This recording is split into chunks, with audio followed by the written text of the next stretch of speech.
Hi students, welcome back. കഴിഞ്ഞ ക്ലാസ്സിൽ നമ്മൾ ഡിസ്കസ് ചെയ്തത് ആംപിയർ സർക്യൂട്ടൽ തിയറത്തിന്റെ ഫസ്റ്റ് ആപ്ലിക്കേഷൻ ആണ്. ഇന്ന് നമ്മൾ ചെയ്യാൻ പോകുന്നത് ആംപിയർ സർക്യൂട്ടൽ തിയറത്തിന്റെ സെക്കൻഡ് ആപ്ലിക്കേഷൻ ആയ magnetic field due to long solenoid അല്ലെ. അപ്പൊ ലോങ് സോളിനോയിഡ് കൊണ്ടുണ്ടാവുന്ന അല്ലെങ്കിൽ അതിന് ചുറ്റും ഉണ്ടാകുന്ന മാഗ്നറ്റിക് ഫീൽഡിന്റെ ഇക്വേഷൻ എന്താണ് എന്നുള്ളതാണ് നമ്മൾ ഇന്ന് കണ്ടുപിടിക്കാൻ പോവാ. ഓക്കെ, അപ്പൊ സോളിനോയിഡ് എന്താണ് സോളിനോയിഡ്? സോളിനോയിഡ് എന്ന് പറയുന്നത് ഒരു സിലിണ്ടറിക്കൽ ആയിട്ടുള്ള ഫോർമറില്, ഇപ്പൊ നമ്മളിങ്ങനെ ഒരു സിലിണ്ടറിക്കൽ ഫോർമർ എടുക്കണം. ഫോർമർ എന്ന് പറഞ്ഞു കഴിഞ്ഞാൽ എന്താ പറയുക, ഒരു സിലിണ്ടർ ആകൃതിയിലുള്ള എന്തെങ്കിലും ഒരു സാധനം നമ്മൾ എടുത്തു. ഓക്കെ, ആ സിലിണ്ടറിക്കൽ ഫോർമറില് നമ്മൾ എന്ത് ചെയ്യുന്നുണ്ട്? Insulated copper wires wind tight ആയിട്ട് അല്ലെ, വളരെ അടുത്തടുത്ത് എന്ത് ചെയ്യാണ്? ഇൻസുലേറ്റഡ് കോപ്പർ വയർ വൈൻഡ് ചെയ്ത് വെക്കുകയാണ്. Okay, large number of windings ഉണ്ട്. ഓക്കെ, ഇങ്ങനെ വൈൻഡ് ചെയ്ത് ഇൻസുലേറ്റഡ് കോപ്പർ വയർ വൈൻഡ് ചെയ്ത് വെച്ച് കഴിഞ്ഞാൽ okay, insulated copper wire wind ചെയ്തു. ഇനി ഇതിൽ കൂടെ എന്ത് ചെയ്യാണ്? കറണ്ട് പാസ് ചെയ്യാണ് അല്ലെ. ഇങ്ങനെ കറണ്ട് പാസ് ചെയ്യുമ്പോൾ ഇതിന് ചുറ്റും എന്തുണ്ടാവും? ഇതിന് ചുറ്റും ഒരു മാഗ്നറ്റിക് ഫീൽഡ് ഉണ്ടാവും. when current passed through the solenoid അല്ലെ. സോളിനോയിഡ് എന്ന് പറയുന്നത് ഒരു സിലിണ്ടറിക്കൽ ഫോർമറില്, അപ്പൊ ഇങ്ങനെയുള്ള ഒരു സിലിണ്ടർ ആകൃതിയിലുള്ള ഒരു ഫോർമറില് ഇൻസുലേറ്റഡ് കോപ്പർ വയർ വളരെ ടൈറ്റ് ആയിട്ട് വൈൻഡ് ചെയ്തെടുക്കുന്നതാണ് എന്തെന്ന് പറയാം? സോളിനോയിഡ്. ആ സോളിനോയിഡിലൂടെ കറണ്ട് പാസ് ചെയ്യുമ്പോൾ when I current passed through the solenoid it behaves as a magnet. ഇത് മാഗ്നറ്റ് ആയിട്ട് ആക്ട് ചെയ്യും. ഓക്കെ, അപ്പോ എന്തുവരും? കറണ്ടിന്റെ ഫ്ലോ അനുസരിച്ച്, ഇപ്പൊ കറണ്ട് ഫ്ലോ ചെയ്യുന്നത് ഈ എൻഡിൽ ക്ലോക്ക് വൈസ് ഡിറക്ഷനിലാണെങ്കിൽ അതെന്തുവരും? സൗത്ത് പൊളാരിറ്റി ആയിട്ട്. നമ്മൾ പറഞ്ഞിരുന്നു ക്ലോക്ക് വൈസ് ഡിറക്ഷൻ ആണ്, സൗത്ത് പൊളാരിറ്റി ആണ്. ഇനി എന്തുവരും? ആന്റി ക്ലോക്ക് വൈസ് ഡിറക്ഷനിലാണ്. ഇവിടെ സൗത്ത് ആണെങ്കിൽ ഇവിടെ എന്തേ വരുവുള്ളൂ? നോർത്ത് പൊളാരിറ്റി അറ്റൈൻ ചെയ്യും. ഓക്കെ, അപ്പോ ഈ എൻഡ് സൗത്തും ആ എൻഡ് എന്തായിരിക്കും? നോർത്ത് പൊളാരിറ്റിയും അറ്റൈൻ ചെയ്യും. ഓക്കെ, ഇനി എന്താ ചെയ്യാ? അപ്പൊ അവിടെ നിന്ന് എന്ത് വരും? സൗത്തിൽ നിന്ന് നോർത്തിലേക്ക് ഇവിടെ എന്തുണ്ടാവും? മാഗ്നറ്റിക് ഫീൽഡ് ലൈൻസ് ഉണ്ടാവും അല്ലെ. സൗത്തിൽ നിന്ന് inside the solenoid there will be a magnetic field from south to north. സൗത്തിൽ നിന്ന് നോർത്തിലേക്ക് ഒരു മാഗ്നറ്റിക് ഫീൽഡ് ഉണ്ടാവും. ഓക്കെ ആണല്ലോ. ഇനി നമുക്ക് കണ്ടുപിടിക്കേണ്ടത് magnetic field due to the solenoid ആണ്. അപ്പൊ മാഗ്നറ്റിക് ഫീൽഡ്, ഇവിടുത്തെ മാഗ്നറ്റിക് ഫീൽഡ് എത്രയാണെന്ന് കണ്ടുപിടിക്കണം. ഓക്കെ, മാഗ്നറ്റിക് ഫീൽഡ് സൗത്തിൽ നിന്ന് നോർത്തിലേക്കാണ്. ഇനി മാഗ്നറ്റിക് ഫീൽഡ് കണ്ടുപിടിക്കേണ്ടത് എന്ത് ലോ അപ്ലൈ ചെയ്തിട്ടാണ്? ആംപിയർ സർക്യൂട്ടൽ ലോ അപ്ലൈ ചെയ്താണ് നമുക്ക് മാഗ്നറ്റിക് ഫീൽഡ് കണ്ടുപിടിക്കേണ്ടത്. അപ്പൊ നമുക്ക് എന്ത് വേണം? ആംപിയർ സർക്യൂട്ടൽ തിയറം അപ്ലൈ ചെയ്യണമെങ്കിൽ അവിടെ ആംപീരിയൻ ലൂപ്പ് വേണം. ഓക്കെ, അപ്പൊ ആ ലൂപ്പ് നമ്മൾ ഇവിടെ എടുക്കുന്നത്, നമുക്കിത് എങ്ങനെ എടുക്കാം? ആംപീരിയൻ ലൂപ്പ് ABCD എന്ന് പറയുന്ന ഒരു സ്ക്വയർ ഷേപ്പ് നമുക്ക് ഇവിടെ കൺസിഡർ ചെയ്യാം. ഓക്കെ, ABCD എന്ന് പറയുന്ന ഒരു സ്ക്വയർ നമ്മൾ കൺസിഡർ ചെയ്യാണ്. ABCD. ഇനി നമ്മൾ ഈ ABCD എന്ന് പറയുന്ന ആ ലൂപ്പില് നമ്മൾ എന്ത് ചെയ്യാണ്? ആംപിയർ സർക്യൂട്ടൽ തിയറം അപ്ലൈ ചെയ്യണം. അപ്പൊ ആംപിയർ സർക്യൂട്ടൽ തിയറം അപ്ലൈ ചെയ്യുന്നത് നമുക്കറിയാം. എന്താ ampere circuital theorem? Closed surface integral of B dot dl is equal to എത്ര വരും? mu0 times the current enclosed by the surface. ഇതാണ് നമ്മുടെ എന്തെന്ന് പറയാം? Ampere circuital theorem. ഇനി ഈ തിയറം നമ്മള് ഈ ABCD എന്ന് പറയുന്ന ആ ലൂപ്പില് അപ്ലൈ ചെയ്യണം. അപ്പൊ നമുക്കിനി അപ്ലൈ ചെയ്യാം. അപ്ലൈ ചെയ്യുമ്പോൾ ഇന്റഗ്രൽ എവിടെ മുതൽ എവിടെ വരെ? A to B, A മുതൽ B വരെ, A to B B dot dl plus integral അല്ലെ, A മുതൽ B വരെ അപ്ലൈ ചെയ്തു, plus B to C B dot dl plus integral C to D B dot dl plus integral D to A B dot dl. Okay, അപ്പോ that's equal to നമുക്ക് എന്തെന്ന് കൊടുക്കാം? mu0 times I. Okay, അപ്പോ നമ്മൾ ampere circuital theorem ആ closed ലൂപ്പിൽ എന്ത് ചെയ്തു? അപ്ലൈ ചെയ്തു. ക്ലോസ്ഡ് ലൂപ്പിൽ അപ്ലൈ ചെയ്തത് എങ്ങനെയാന്ന് മനസ്സിലായല്ലോ. ഓക്കെ, ഇനി എ ടു ബി എന്ന് പറയുന്ന AB എന്ന് പറയുന്ന ഈ പോർഷൻ എടുക്കുമ്പോൾ ആ പോർഷൻ എന്ന് പറയുന്ന അല്ലെങ്കിൽ AB എന്ന് പറയുന്നത് ഈ മാഗ്നറ്റിക് ഫീൽഡ് ലൈനിന് പാരലൽ ആയിട്ടാണ് കിടക്കുക. പാരലൽ ആയിട്ട് കിടക്കുകയാണെങ്കിൽ ആ പോർഷനിലെ ആംഗിൾ എന്തായിരിക്കും? DL എന്ന് പറയുന്ന ലെങ്തിനും മാഗ്നറ്റിക് ഫീൽഡിനും ഇടയ്ക്ക് കിടക്കുന്ന ആംഗിൾ എന്ന് പറയുന്നത് 0 ആണ് അല്ലെ. AB എന്ന് പറയുന്ന ലെങ്തും മാഗ്നറ്റിക് ഫീൽഡും ഒരേ ഡിറക്ഷനിലാണ്. അപ്പൊ theta is equal to 0.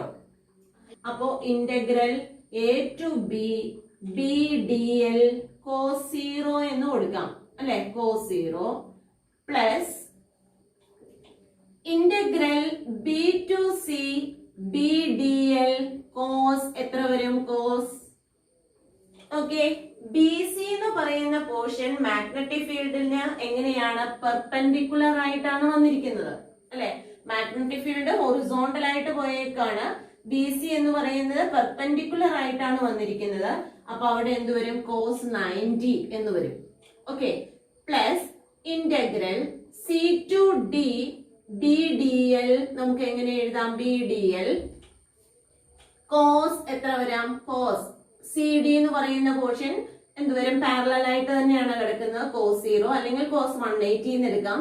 Plus അല്ലെ, ഒന്നല്ലേ cos 0 പാരലൽ ആയിട്ട് കിടക്കുക. C ടു D എന്ന് പറയുന്ന പോർഷൻ AB എന്ന് പറയുന്ന ലൈനിന് എന്തുവരും? പാരലൽ ആയിട്ട് കിടക്കാണ്. Plus integral D to A BDL cos എത്ര വരും? 90 അല്ലെ. D എന്ന് പറയുന്നത് മാഗ്നറ്റിക് ഫീൽഡിന് എങ്ങനെയാണ്? പെർപെൻഡിക്കുലർ ആയിട്ടാണ് കിടക്കുന്നത്. അതുകൊണ്ട് നമ്മൾ എന്ത് കൊടുത്തു? cos 90 എന്ന് കൊടുത്തു. ഓക്കെ, ഈക്വൽ ടു നമുക്ക് എന്തെന്ന് എഴുതാം? Equal to μ0 times the current I. Okay, cos 90 നമുക്കറിയാം. cos 90 is equal to 0 ആണ്. അപ്പൊ ഈ ടേമും ഈ ടേമും എന്തായി പോയി? cos 90 വരുന്ന ടേംസ് രണ്ടെണ്ണം എന്തായി പോയി? ക്യാൻസൽ ആയി പോയി. കാരണം cos 90 is equal to 0. അപ്പൊ ഈ ടേം 0 ആയി, ഈ ടേമും 0 ആയി പോയി അല്ലെ. This term is equal to 0 and here also equal to 0. ഇനി നമുക്ക് എന്തേ ഉള്ളൂ? ഇനി നമുക്ക് അല്ലെ ഫസ്റ്റ് ടേമും ഉണ്ട്, തേർഡ് ടേമും ഉണ്ട്. ഓക്കെ ആണല്ലോ. ഇനി നമ്മൾ അറിയേണ്ടത് cos 0 is equal to 1 ആണ്. അതുകൊണ്ട് നമ്മുടെ ഈ പോർഷൻ എന്ത് വരും? Integral A to B BDL plus ഇവിടെ cos 0 ആയതുകൊണ്ട് integral C to D BDL എന്ന് നമുക്ക് എഴുതാം. Okay, equal to μ0 times the current I. ഇനി CD എന്ന് പറയുന്ന പോർഷൻ ഈ സോളിനോയിഡിന് ഔട്ട്സൈഡിലാണ്. ഓക്കെ, CD എന്ന് പറയുന്ന പോർഷൻ എങ്ങനെയാണ്? സോളിനോയിഡിന് ഔട്ട്സൈഡിലായതുകൊണ്ട് അവിടെ മാഗ്നറ്റിക് ഫീൽഡ് എങ്ങനെയാണെന്നുള്ള കേസ് നമുക്കൊന്ന് നോക്കണം. ഓക്കെ, അപ്പൊ അവിടുത്തെ മാഗ്നറ്റിക് ഫീൽഡ് നോക്കാൻ വേണ്ടിയിട്ട് നമുക്ക് ഇതേ നോക്കിയേ, ഈ നമ്പർ ഓഫ് ടേൺസ് അല്ലെ, ഈ വൈൻഡിങ്സ് ഇതിങ്ങനെയാണ് വൈൻഡ് ചെയ്ത് വെച്ചിരിക്കുന്നത്. ഇപ്പൊ ഒരെണ്ണം ഇങ്ങനെ കേറി വരിക അല്ലെ മാഗ്നറ്റിക് ഫീൽഡ്. ഇപ്പൊ ഇതൊരു സർഫസ് ആണെങ്കിൽ നോക്കിയോളാം, ഇതൊരു സോളിനോയിഡിന്റെ സർഫസ് ആണെങ്കിൽ നമ്മളിങ്ങനെ സോളിനോയിഡില് എന്ത് ചെയ്യാണ്? കോപ്പർ വൈൻഡിങ്സിന് ഇങ്ങനെ ഇൻസുലേറ്റഡ് കോപ്പർ വൈൻഡിങ്സ് ഇങ്ങനെ വെച്ചിരിക്കുകയാണ്. അത് ഇങ്ങനെ വൈൻഡ് ചെയ്ത് വെച്ചേക്കാണ്, ചുറ്റി വെച്ചേക്കാണ്. ഓക്കെ, ഇനി ഇങ്ങനെ വരുമ്പോ ഈ പോർഷനിൽ വരുമ്പോ കറണ്ട് എന്തായിട്ട് വരുന്നത്? താഴേക്കാണ് അല്ലെ. അതിന്റെ ആ കറണ്ടിന്റെ ഡിറക്ഷൻ എന്ന് പറയുന്നത് താഴേക്കാണ്. ഇത് ഇങ്ങനെ വന്നിരിക്കുന്നത് ഇനി മേളിലേക്ക് ഇങ്ങനെ കയറി വരുമ്പോ ഈ പോർഷനിലെ എന്ത് വരുന്നുണ്ട്? കറണ്ടിന്റെ ഡയറക്ഷൻ മേളിലേക്കാണ്. നോക്കിയേ, ഈ രണ്ട് പോയിന്റിലും അല്ലെ, ഈ ഒരു ഗിവൺ പോയിന്റില് ഒരു ഡയറക്ഷനിലെ കറണ്ട് മേളിലേക്കും അല്ലെ ഇവിടെ കയറി വരുന്നുണ്ട്, ഇറങ്ങി പോകുന്നുണ്ട്. അപ്പൊ അവിടുത്തെ കറണ്ടിന്റെ ഡയറക്ഷൻസ് എങ്ങനെയാണ്? ഓപ്പോസിറ്റ് സെൻസിലാണ്. കറണ്ടിന്റെ ഡയറക്ഷൻ മാറുന്നതിനനുസരിച്ച് എന്ത് മാറും എന്ന് പറയുന്നത്? മാഗ്നറ്റിക് ഫീൽഡ് മാറും അല്ലെ. ഇപ്പൊ നമ്മൾ നേരെ വരുവാണെങ്കിൽ മാഗ്നറ്റിക് ഫീൽഡിന്റെ ഡയറക്ഷൻ ഇവിടെ നമ്മൾ പറഞ്ഞു ഇന്നാണെന്ന് പറഞ്ഞു. ഇങ്ങനെ നേരെ താഴേക്കാണ് വരണമെങ്കിൽ അവിടുത്തെ മാഗ്നറ്റിക് ഫീൽഡ് ഔട്ട്. ഇന്നും ഔട്ടും ഒരേ പോയിന്റിൽ വന്നു കഴിയുമ്പോൾ അതെന്തായി പോവും? ക്യാൻസൽ ആയി പോവും അല്ലെ. അപ്പോ സർഫസിലെ മാഗ്നറ്റിക് ഫീൽഡ് എത്രയാണ്? സർഫസിലെ magnetic field is equal to 0. കാരണം മനസ്സിലായല്ലോ, അപ്പൊ അതുപോലെ തന്നെയാണ് ഇവിടെ വരുമ്പോ എന്ത് വരും, കറണ്ട് താഴേക്ക് ഇറങ്ങുകയാണ്. ഇവിടെ എന്ത് വരും, കറണ്ട് മേളിലേക്ക് കയറുകയാണ്. ഇങ്ങനെ ഈ ഇതിലൂടെ വന്നിട്ട് മേളിലേക്ക് കയറുകയാണ്. അപ്പൊ ഈ രണ്ടെണ്ണം, ഒരു കറണ്ട് താഴേക്ക് വരുമ്പോ അടുത്ത കറണ്ട് അവിടെ മേളിലേക്ക് വരുവാണ്. രണ്ട് കറണ്ടും ടച്ച് ചെയ്തിരിക്കുന്ന ആ സർഫസിൽ വരുമ്പോഴാണ് ആ സർഫസിലെ മാഗ്നറ്റിക് ഫീൽഡ് അപ്പൊ എന്തായി പോവും, 0 ആയി പോവും. കാര്യം മനസ്സിലായല്ലോ? എങ്ങനെയാ വരിക, കറണ്ടിന്റെ സെൻസ്, കറണ്ട് ഫ്ലോ ചെയ്യുന്ന ഡയറക്ഷൻ ഡിഫറെന്റ് ആണ്. ഓക്കെ, ഒന്ന് താഴേക്കാണെങ്കിൽ ഒന്ന് മുകളിലേക്കാണ്, ഈക്വൽ ആൻഡ് ഓപ്പോസിറ്റ് ആയിട്ട് വരും. അപ്പൊ എന്ത് വരും, അവിടെ മാഗ്നറ്റിക് ഫീൽഡ് 0. അപ്പൊ നമുക്ക് പറയാം സോളിനോയിഡിന്റെ സർഫസിലെ മാഗ്നറ്റിക് ഫീൽഡ് എത്രയാണ്, 0. Magnetic field on the surface of the solenoid is equal to 0. സർഫസിൽ 0 ആണെങ്കിൽ മേളിലേക്ക് പോകുമ്പോഴൊക്കെ എന്തായിരിക്കും, മാഗ്നറ്റിക് ഫീൽഡ് 0 ആണ്. അപ്പൊ അതുകൊണ്ട് ഈ ടേം എന്തായി പോവും, സി ഡി എന്ന് പറയുന്ന ടേം സർഫസിൽ നിന്ന് പുറത്തേക്കാണ് വന്നിരിക്കുന്നത് അല്ലെ. അപ്പൊ ആ പോയിന്റില് മാഗ്നറ്റിക് ഫീൽഡ് എത്രയാണ്, 0 ആണ്. മാഗ്നറ്റിക് ഫീൽഡ് 0 ആണെങ്കിൽ ഇവിടുത്തെ മൊത്തം എഫക്ട് എന്ത് വരും, 0 ആയിട്ട് വരും. ദാറ്റ്സ് ഈക്വൽ ടു, അപ്പൊ നമുക്ക് എങ്ങനെ എഴുതാം, integral a to b dl equal to μ0 I എന്ന് എടുത്തു അല്ലെ. അപ്പൊ നമുക്ക് അങ്ങനെ എഴുതി. ഇനി നമ്പർ ഓഫ് ടേൺസ് അല്ലെ, ഇവിടെ നോക്കിക്കേ, n നമ്പർ ഓഫ് ടേൺസ് ഉള്ളത് കൊണ്ട് μ0 I മാത്രമേ ഉള്ളൂ, ഇല്ല, n നമ്പർ ഓഫ് ടേൺസ് വന്നിരിക്കുന്നതുകൊണ്ട് നമുക്ക് എന്തെടുക്കാം, n എന്നും കൂടെ എടുക്കാം അല്ലെ. n നമ്പർ ഓഫ് ടേൺസ് ഇവിടെ സോളിനോയിഡിൽ ഉള്ളത് കൊണ്ട് μ0 I ഇൻറ്റു n എന്ന് എടുത്തു. ഇനി ബി ആണ് കണ്ടുപിടിക്കേണ്ടത്. ആ ബിനെ നമ്മൾ എന്ത് ചെയ്യാണ്, ഔട്ട്സൈഡിലേക്ക് എടുക്കുകയാണ്. B into integral of D L equal to μ0 times n into I. n വന്നത് എവിടെ നിന്നാന്ന് മനസ്സിലായല്ലോ, സോളിനോയിഡില് ലാർജ് നമ്പർ ഓഫ് ഫൈൻഡിങ്സ് ഉള്ളത് കൊണ്ട് നമ്മൾ എന്ത് ചെയ്തു, n നമ്പർ ഓഫ് ഫൈൻഡിങ്സ് ഉള്ളത് കൊണ്ട് μ0 n I. ഇനി integral of D L, integral of D L, D L എന്ന് പറയുന്ന ഒരു ചെറിയ പോർഷൻ ആണ് നമ്മൾ എടുത്തിരിക്കുന്നത് ആണല്ലോ. ഇത് വളരെ ചെറിയ പോർഷൻ ആണ്, നമുക്ക് മനസ്സിലാക്കാൻ വേണ്ടി വലുതാക്കി വരച്ചിരിക്കുന്നേ ഉള്ളൂ. അപ്പോ എന്തുവരും, ഇന്റഗ്രൽ ഓഫ് ഡി എൽ എന്ന് പറയുമ്പോൾ total length of the solenoid അല്ലേ വരുവുള്ളൂ. അപ്പൊ total length of the solenoid എന്ന് പറയുന്നത് നമുക്ക് എന്തായിട്ട് എടുക്കാം, ക്യാപിറ്റൽ എൽ ആയിട്ട് എടുക്കാം. അപ്പൊ B into L is equal to, B into L is equal to എന്തുവരും, μ0 n I. Okay, then b is equal to, നമുക്ക് എങ്ങനെ എഴുതാം, b is equal to μ0 n I divided by L അല്ലെ. അപ്പൊ നമുക്ക് വീണ്ടും ഒന്നുകൂടെ എടുത്ത് എഴുതാം. b is equal to എങ്ങനെ വന്നു, μ0 n I divided by L. Capital N by L നെ നമ്മൾ എന്തായിട്ട് എടുക്കും, number of turns per unit length. Okay, number of turns per unit length ആണ്, അതിനെ സ്മോൾ n ആയിട്ട് എടുത്തു. then μ0 into small n into I. അപ്പൊ സോളിനോയിഡിന്റെ മാഗ്നറ്റിക് ഫീൽഡിന്റെ ഇക്വേഷൻ എന്തായി, സോളിനോയിഡിന്റെ മാഗ്നറ്റിക് ഫീൽഡിന്റെ ഇക്വേഷൻ ആണ് μ0 n I എന്ന് പറയുന്നത്. ഓക്കെ, അപ്പൊ എന്തൊക്കെ പറഞ്ഞു എന്നുള്ളത് നമുക്കൊന്ന് നോക്കാം. ആദ്യം തന്നെ നമ്മൾ magnetic field due to solenoid ആണ്. സോളിനോയിഡ് എന്ന് പറയുന്നത് എങ്ങനെയുള്ളതാണ്, ഒരു സിലിണ്ടറിക്കൽ ആയിട്ടുള്ള ഒരു ഫോർമറില് ഇൻസുലേറ്റഡ് കോപ്പർ വയേഴ്സ് വളരെ ടൈറ്റ് ആയിട്ട് വൈൻഡ് ചെയ്തേക്കാണ്. Insulated copper wires wind tightly to form എന്തുവരും, solenoid. When current passed through this it behaves as a bar magnet. Okay, അല്ലെങ്കിൽ it behaves as an electromagnet. Current pass ചെയ്യുമ്പോൾ ഈ solenoid എന്തായിട്ട് behave ചെയ്യുന്നുണ്ട്, electromagnet ആയിട്ട് behave ചെയ്യുന്നുണ്ട്. Okay, അപ്പൊ സോളിനോയിഡിലൂടെ കടന്നു പോകുന്നത്, ഇപ്പൊ ഇവിടെ കറണ്ട് പാസ് ചെയ്യുന്നത് ക്ലോക്ക് വൈസ് ആണെങ്കിൽ അവിടെ ഏത് പൊളാരിറ്റി ഡെവലപ്പ് ചെയ്യും, സൗത്ത് പൊളാരിറ്റി. ഇനി അപ്പുറം എന്തായിട്ട് വരും, നോർത്ത് പൊളാരിറ്റി. അപ്പൊ സൗത്തും നോർത്തും ഉള്ളത് കൊണ്ട് അത് എന്താണ്, ഒരു മാഗ്നറ്റ് ആണ്. അത് ഇലക്ട്രോ മാഗ്നറ്റ് ആയിട്ട് ബിഹേവ് ചെയ്യും. കറണ്ട് പാസ് ചെയ്യുമ്പോൾ മാത്രമേ മാഗ്നറ്റിസം കാണിക്കുന്നുള്ളൂ. അതുകൊണ്ട് നമ്മൾ അതിനെ എന്തെന്ന് പറയും, ഇലക്ട്രോ മാഗ്നറ്റ് എന്ന് പറയും. ഇനി എന്താ പറയാ, ഇനി നമുക്ക് ഇതിന്റെ മാഗ്നറ്റിക് ഫീൽഡ് എന്താന്ന് കണ്ടുപിടിക്കണം. By applying ampere circuital law. അതിന് വേണ്ടിയിട്ട് ഒരു ആംപീരിയൻ ലൂപ്പ് എടുത്തു, ABCD.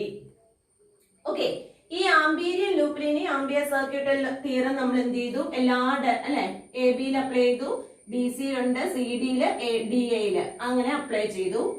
എന്തോരം, ഈക്വൽ ടു μ0 ആയി. ഇനി ഡോട്ട് പ്രൊഡക്റ്റിനെ മാറ്റിയപ്പോ നമുക്ക് എന്ത് ചെയ്തു, രണ്ട് ടേമില് അല്ലെ, CD യും അല്ലെങ്കിൽ ഏതാ പറയാ, ബി സിയും അതുപോലെ തന്നെ എ ഡിയും എങ്ങനെയാണ് perpendicular to the magnetic field വന്നു. അപ്പൊ കോസ് 90 വരും. കോസ് 90 വന്നതുകൊണ്ട് ആ രണ്ട് ടേമും എന്തായി പോയി? 0 ആയി പോയി. ഇനി ബാക്കി അല്ലെ, ഫസ്റ്റ് ടേമും ഉണ്ട് തേർഡ് ടേമും ഉണ്ട് എന്ന് പറഞ്ഞാൽ എ ബിയും സി ഡിയും ഉണ്ട്. ഇനി എ ബിയിലും സി ഡിയിലും നോക്കിക്കഴിഞ്ഞു കഴിഞ്ഞാൽ എ ബി എന്ന് പറയുന്ന പോർഷൻ സെന്റർ ഓഫ് ദ അല്ലെ സോളിനോയിഡ് ആണ്. സെന്ററിൽ കൂടെ പാസ് ചെയ്യുന്നതാണ് എ ബി എന്ന് പറയുന്നത്. പക്ഷെ സി ഡി എന്ന് പറയുന്നത് ഔട്ട്സൈഡ് ദ സോളിനോയിഡ് ആണ്. അപ്പൊ സോളിനോയിഡിന്റെ ഔട്ട്സൈഡില് എങ്ങനെയാണ് മാഗ്നറ്റിക് ഫീൽഡ് എന്ന് നോക്കും. അങ്ങനെ മാഗ്നറ്റിക് ഫീൽഡ് നോക്കുമ്പോൾ നമ്മൾ എന്ത് ചെയ്യാണ്? ഇങ്ങനെ വൈൻഡിങ്സ് ഇങ്ങനെ ടൈറ്റ് ആയിട്ട് വൈൻഡ് ചെയ്ത് വെച്ചേക്കാന്ന് നമ്മൾ പറഞ്ഞു. അപ്പൊ എന്തുവരും? ഒരു പോയിന്റ് എടുത്തു കഴിഞ്ഞാൽ അല്ലെ എന്തുവരും? ഈ കറണ്ട് ഇങ്ങനെ കേറിയിട്ട് ഇറങ്ങുന്ന ഭാഗത്തെ കറണ്ട് താഴേക്കും, മേളിലേക്ക് കേറുന്ന ഭാഗത്തെ കറണ്ട് എങ്ങനെയാണ്? മേളിലേക്കുമായിട്ടാണ് കണ്ടത്. അപ്പോ കറണ്ട് എന്തുവരും? ഓപ്പോസിറ്റ് സെൻസിലാണ്. കറണ്ടിന്റെ ഡയറക്ഷൻ മാറുന്നതിനനുസരിച്ച് മാഗ്നറ്റിക് ഫീൽഡിന്റെ ഡയറക്ഷൻ മാറും. അപ്പോ കറണ്ട് താഴേക്ക് ഇറങ്ങുമ്പോൾ ഒരു ഡയറക്ഷനിലാണെങ്കിൽ മേളിലേക്ക് കയറുമ്പോൾ അടുത്ത ഡയറക്ഷനിൽ. അപ്പൊ അവർ തമ്മിൽ എന്തായി പോയിക്കോളും? ക്യാൻസൽ ആയി പോകും. ഓക്കെ, കറണ്ടിന്റെ ഡയറക്ഷൻ മാറിയാൽ മാഗ്നറ്റിക് ഫീൽഡിന്റെ ഡയറക്ഷൻ മാറും. ഒന്ന് ഇന്നാണെങ്കിൽ ഒന്ന് ഔട്ട് എന്ന് വരും. അപ്പൊ ഈക്വൽ ആൻഡ് ഓപ്പോസിറ്റ് വരും, ക്യാൻസൽ ആയി പോകും. അപ്പൊ magnetic field on the surface of the solenoid എത്രയാണ്? 0 ആണ്. സർഫസിൽ 0 ആണെങ്കിൽ മേളിലേക്ക് പോകുന്നതോറും ഒക്കെ എന്ത് വരും? 0 ആയിട്ട് വരും. പ്രത്യേകം എക്സാമിന് ചോദിച്ചിട്ടുള്ള ക്വസ്റ്റ്യൻ ആണ്. അപ്പൊ അതുകൊണ്ട് ശ്രദ്ധിക്കണം. സർഫസിന് 0, അപ്പൊ സി ഡി എന്ന് പറയുന്ന പോർഷൻ സർഫസിൽ നിന്നും പുറത്തേക്കാണ് വന്നിരിക്കുന്നത്. അതുകൊണ്ട് അവിടെ എന്താണ്? Magnetic field 0. അപ്പോ എന്തോരും? തേർഡ് ടേം ആയിട്ടുള്ള ഡി സി അല്ലെ അല്ലെങ്കിൽ സി ഡി എന്ന് പറയുന്ന പോർഷനിലെ മാഗ്നറ്റിക് ഫീൽഡ് 0 വന്നു. അപ്പൊ എ ബി എന്ന് പറയുന്ന പോർഷനിൽ മാത്രമേ എന്തുണ്ടാവുന്നുള്ളൂ? മാഗ്നറ്റിക് അല്ലെ ആംപിയർ സർക്യൂട്ടൽ തിയറം അപ്ലൈ ചെയ്തിട്ട് കാര്യമുള്ളൂ. അപ്പൊ നമ്മൾ അത് എടുത്തു. ഇനി ഇവിടെ n എങ്ങനെയാ വന്നു ചേർന്നത്? സോളിനോയിഡ് എന്ന് പറയുന്നതില് n നമ്പർ ഓഫ് വൈൻഡിങ്സ് ഉള്ളതുകൊണ്ട് നമ്മൾ μ0 × ni എന്ന് കൊടുത്തു.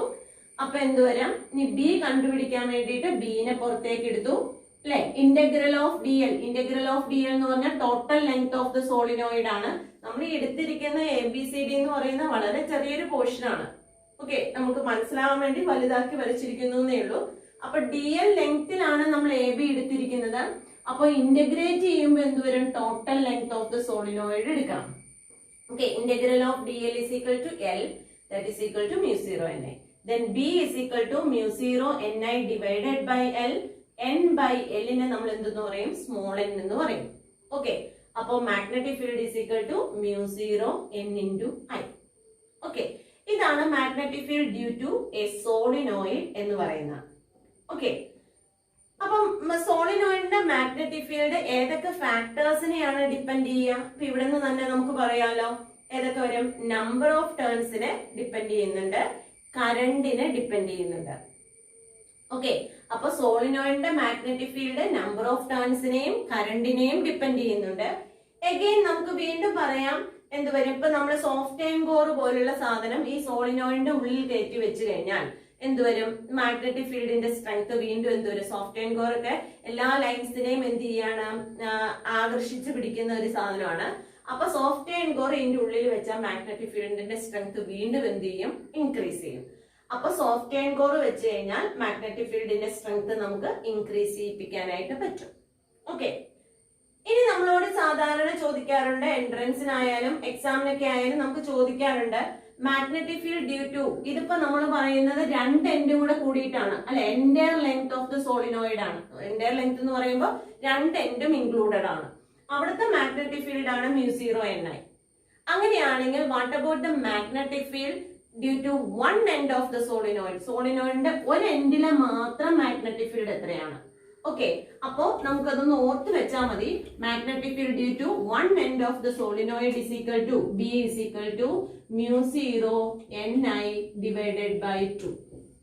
Okay, magnetic field due to one end of the solenoid എന്ന് പറയുന്നത് എന്താണ്? μ0 ni divided by 2 ആണ്. ഓക്കെ, എൻറ്റയർ ലെങ്ത് വരുമ്പോൾ രണ്ട് എൻഡും കൂടെ വരുന്നുണ്ട്. രണ്ട് എൻഡിനും കറസ്പോണ്ടിങ് ആയിട്ട് വരുന്നത് ഏത് വരും? μ0 ni.